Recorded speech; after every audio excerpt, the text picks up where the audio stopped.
Now, we're here today to talk about fentanyl and how we can do more to save American lives. Fentanyl is likely the number one killer of Americans aged 18 to 45. And it's an issue that's hurting families in every state across the nation. And curbing this crisis is something that every American can get behind, Democrat and Republican. That's why tackling this opioid epidemic is part of my unity agenda. And we're working intensely to address this threat from every angle that we can pursue. Our administration is taking historic steps to expand access to life-saving public health services and break down long-standing barriers for treatment for substance abuse disorders.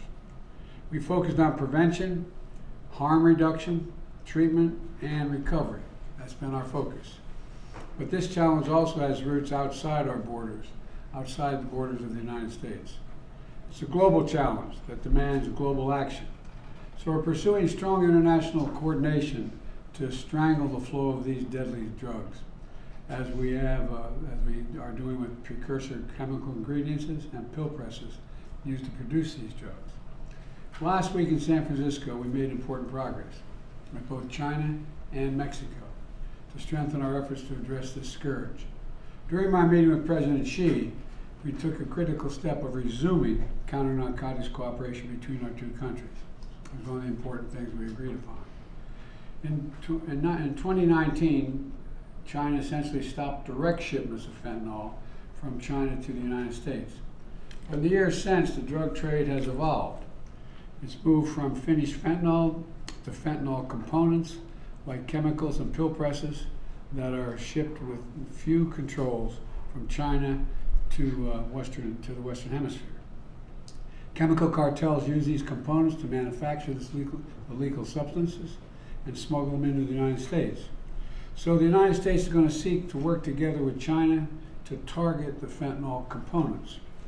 As a result of our recent diplomacy, China has already taken steps to shut down companies dealing in illicit trade of precursor chemicals. We're now, and we're not just going to trust that this is happening. We have to verify it, and that's going to save lives, we believe. While in San Francisco, I also met with President of Mexico. Together, we committed to expanding law enforcement cooperation and intelligence sharing to better disrupt the flow of fentanyl and dismantle the violent chemical groups that traffic synthetic drugs in our communities. We've made record seizures of fentanyl at the border this year, intercepting these dangerous drugs before they can get into the United States to do the damage they do. We're working trilaterally with Mexico and Canada to quickly share information on drug trafficking trends and threats, and in July we launched the Global Coalition to Address Synthetic Drug Threats, bringing together more than 100 nations and international organizations to tackle this challenge from every possible angle: preventing illicit drug manufacturing, detecting emerging drug threats, disrupting illicit financial activities, and to enable this deadly trade to continue, and expanding access to evidence-based health services. We have so much more to do, though. We're not kidding ourselves. I called this meeting to make sure we're doing everything we can to keep building on the momentum of last week. How can we accelerate our efforts and make sure that we're delivering real results for the people that are being hurt so badly? Congress also has to step up in this fight. Start by passing my supplemental budget request for national security priorities, including significant resources to help stop the flow of fentanyl into our country, as well as funds to strengthen support services for people struggling with fentanyl impacts. Look, I also urge Congress to permanently make fentanyl and related substances Schedule I drugs, and to take that action to help limit the distribution of pill presses and close the loopholes that exist now for small shipments of fentanyl. And there are many of those loopholes. As families all across the country gather this week with their loved ones for Thanksgiving, too many are going to face looking at an empty chair for the first time at Thanksgiving, because so many people have died. That's heartbreaking. It really is an American tragedy. Just in the neighborhood I'm in, next door neighbor, and just tough stuff.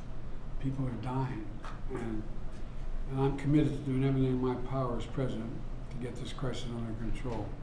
So we're gathered today here to get to work together to make sure we're coordinating all our efforts in each of the agencies to make progress on the progress we made with both AMLO as well as SHE. So thank you very much. Mr. Thank you. President, how many